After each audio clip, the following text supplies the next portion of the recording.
Can we give God a hand clap of praise? Haven't we had a wonderful worship experience? Can we give God a hand clap of praise? How many of you are excited about Commitment Sunday coming up this coming Sunday?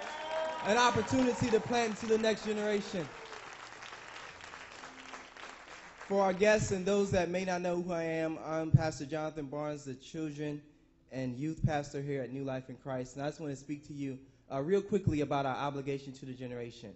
I had an awesome opportunity on this past Friday to actually touch and agree with a family that was making their commitment to the next generation. They're not going to be here next Sunday, and they wanted to make sure that they had the opportunity to plan. And in that moment, we gathered together, some of us from the staff and them, and we began to pray over their giving. And in that moment, God just began to confirm three things. This has been a theme that we've heard throughout, but just three things to cognify it, that what God is calling us to in this season, in this moment, is so much bigger than us. Say it's bigger than us. Now say it's bigger than us. Say it's bigger than us. And because we're not being a selfish congregation, but we're depositing into teenagers that aren't even here yet, and we're depositing into teenagers. Some of you, your kids have already gone off to college and already gone. Some of you are grandparents and your grandchildren don't even live here. This is bigger than us, but also we realize as a congregation, the reason God is blessing is say, this is not about us. Say, this is not about us.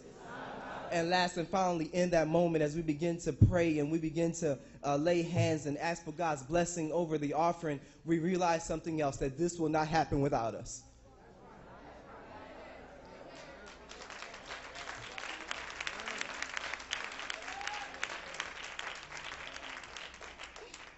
It's bigger than us. It's not about us. But it won't happen without us. It won't happen without us. Each Wednesday we use 175% of this building, meaning in many areas we use it twice. If you can imagine for a moment, if you came into the sanctuary and none of the chairs were out and there were tables everywhere and there was food on the floor and the place smelled like onions because of the light meal from St. Louis Bread Company. That's the kind of welcome our teens get every Wednesday.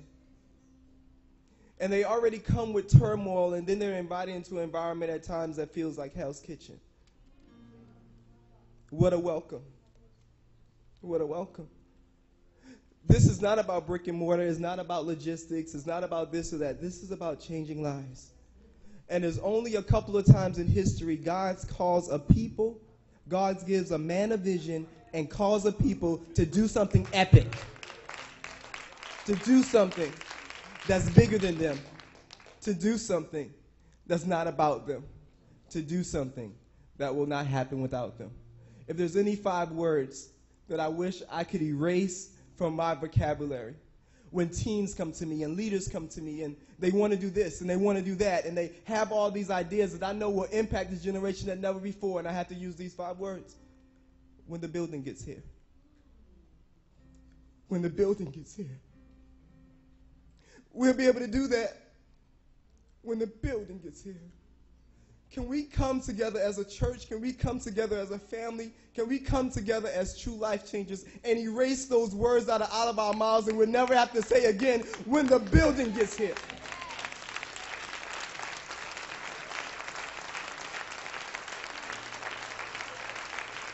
If you would stand now as we prepare to give, everybody standing, and look at your neighbor and say, we're not going to say, when the building gets here. Say, this will not happen without us. This is bigger than us. And it's not about us. And that's why God's going to bless it so tremendously. God bless you, Life Changers. Elder Shoemaker.